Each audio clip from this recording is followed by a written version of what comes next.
Welcome to the Week 13 wrap-up here at this 13th season of Blood, Sweat, and Beers. For the Double 13s, we have a very special guest.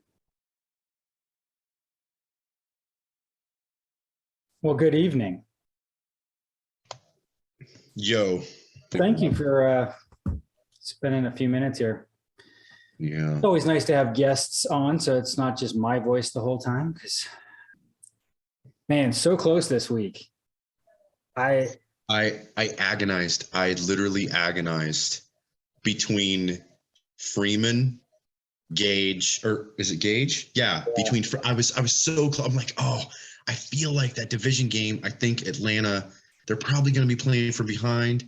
You know, what's his face still isn't healthy. I think it also starts with a G, doesn't it? I can't remember. Their other receiver in Atlanta, and I'm like, oh. And what do? I start, the thing is, I knew the Steelers were going to win. I can't tell you why I knew it. I was like, I think the Steelers are going to beat the Ravens. And I just had no idea why. They did. No help from Claypool. Not the way you wanted it to go. Oh, man. I agonized over that. I was like, I was this close to just saying, no, it's Gage. Gage has got to go in the flex. What a week not to have Aaron Rodgers. Son of a gun. Yeah, for sure. Well, okay, so let me ask you this. So comparing our games, the game that I played this past week, the game that you played this past week, we both lost slightly different ways, but kind of in the same way. So which is worse, to lose by a few points and have a bench player that could have won, could have helped you win, or to lose by a lot and have a bench player that could have helped you win?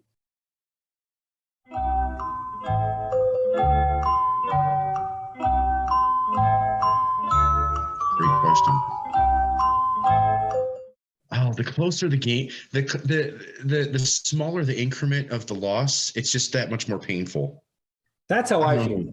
That's how I feel. Because if you're close, you're like, oh. Yeah, if it's that close, it's like, oh. It's at that point, then it's like anything I would have done in a large loss. It's like it gets down to more like the perfect lineup type deal. Yeah. But well, I don't know. I'm biased to the close. I've lost in both fashions many times, so the close ones hurt. And it's at the end of the day, I still got my Bob Ross coffee mug. There you go. Got my Bob Ross T-shirt. There you go. The trees. And the tribe can't let me down right now because they're not playing. So I mean, yeah. These things happen. So let me ask you about good old Don Chris. I got two questions. First of all, how do you feel about having suggested that he join the league this year? Mixed. Fresh off the loss. mixed feelings. Oh, that's what happens. I don't regret it though. He's a solid addition to the team. Well, that's good. Yeah, I think so. It's always nice when you throw somebody in there who's active enough and good, right? So that they're not just kind of cleaning up the bottom. We won't talk about Zach too much.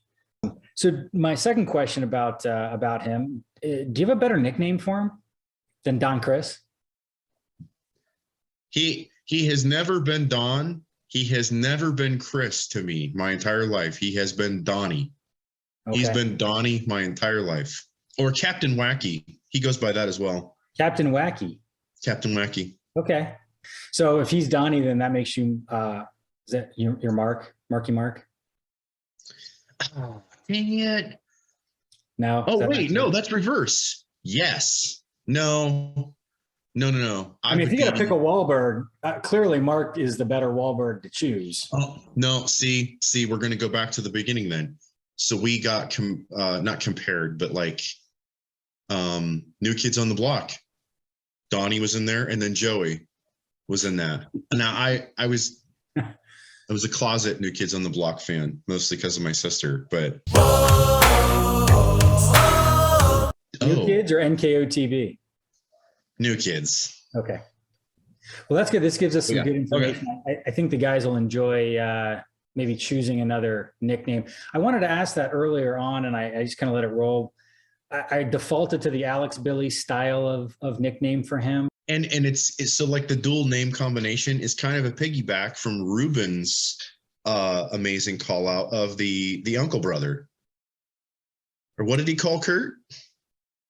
The uncle brother. Did it start with Ruben or John? Brother, uncle, brother? I thought it was Ruben, but maybe it is John. I thought it was Ruben. Maybe Ruben's the first person I heard it from, and John has true rights to the phrase. Uncle. But okay, that's true. It could have started. I'm sure we'll get a. Since Ruben has abandoned us for since back when, with his 37 or 80 children, we'll give it to John. There you go, because he's around. John gets rights. Yeah, I like it. I like it. That sounds good. So we lost another playoff hopeful. John with his loss officially eliminated. So now we've got 3 out officially, 3 in officially. Oh no, Aaron's locked in. Aaron's the 4th locked in. Okay, 3 out, 4 in.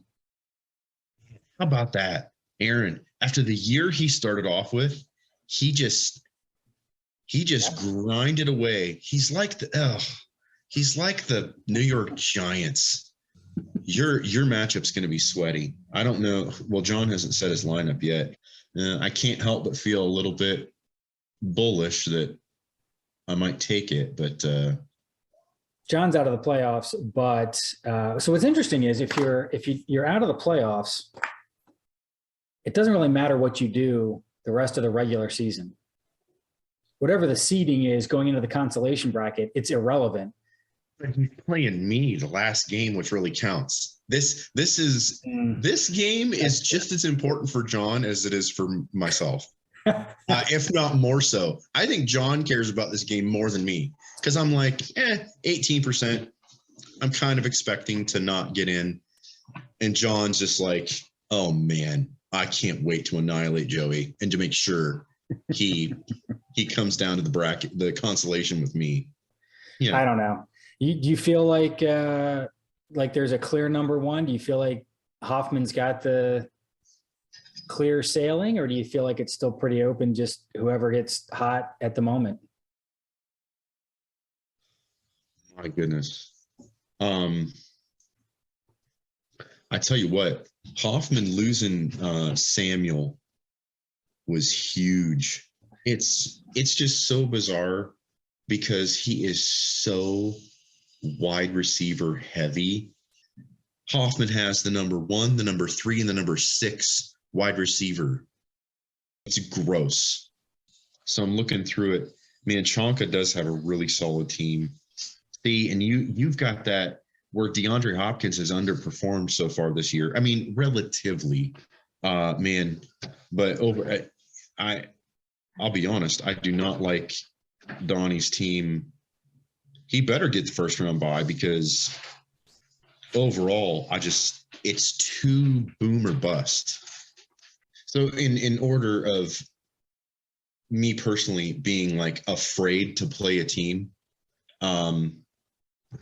Hoffman's not my number 1 team I'd fear. Okay. It's Chonka. I would fear Chonka the most. Looking at his team, the way it's set up, it's Chonka. The number 2 team I would fear the most going into the playoffs actually would be Keith. That's an interesting one. But Hoffman definitely the 3rd I'd be afraid of. Anyway. Well, we'll have to see how week 14 goes. It's interesting that we've got 3 out, 4 in. So we have 3 fighting for 2 spots. We'll see. It's not totally wide open, but interesting enough, and enough people interested in playing spoiler that I don't think anybody's taking the week off, even if they're locked in or out. Grab your popcorn. It'll be good times.